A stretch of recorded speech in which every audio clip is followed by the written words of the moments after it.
YouTubers, Pastor Bob. Hey, I wanted to ask you a quick question about the benefits of Psalms 103.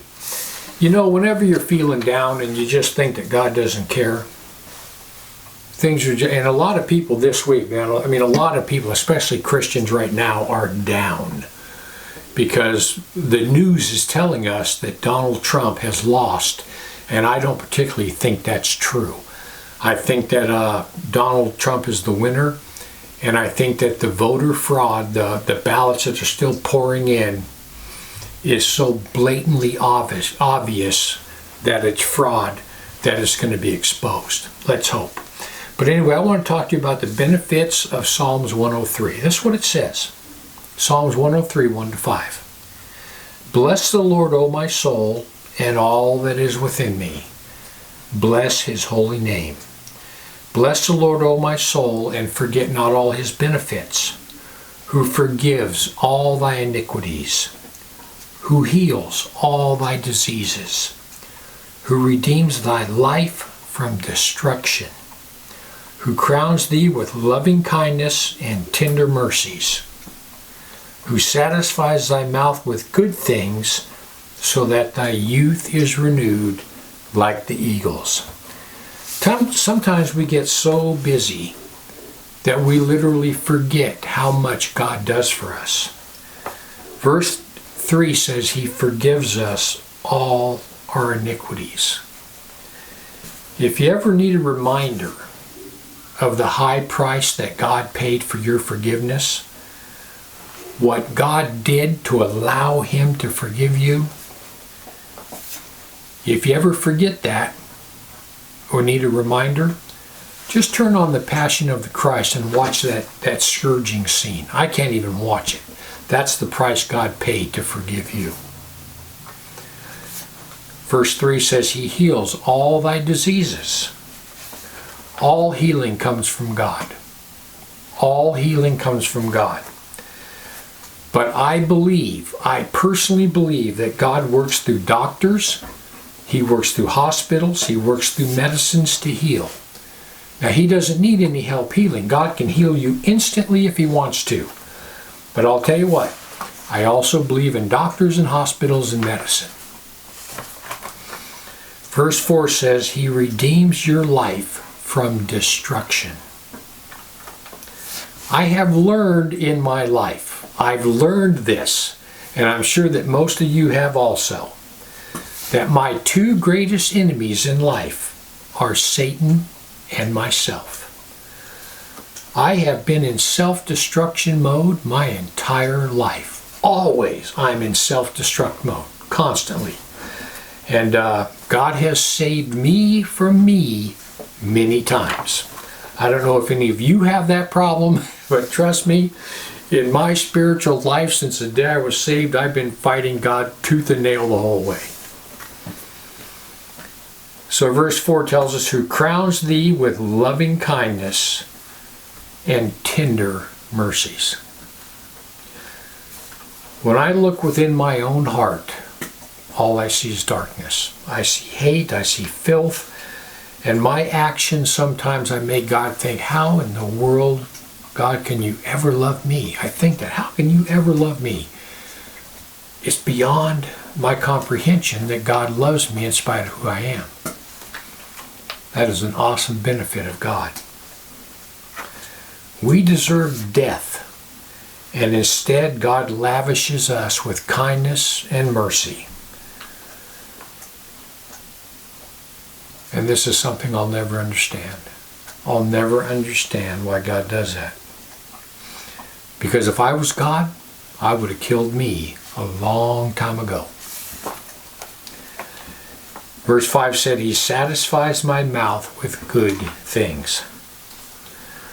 God loves us, and he goes beyond the necessities of life. He gives us everything we need for abundant life. And the truth is, we deserve nothing. People, we deserve nothing. And God has given us everything. Everything. Just remember that. Next time you're feeling down and you think, you you're having a pity party, you think God doesn't love you, read Psalms 103, 1 to 5. Some of the benefits from how much God loves you. Anyway, I just want to give you something to think about. Heaven or hell, you choose. Just remember, once you take your last breath, it's a done deal.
way.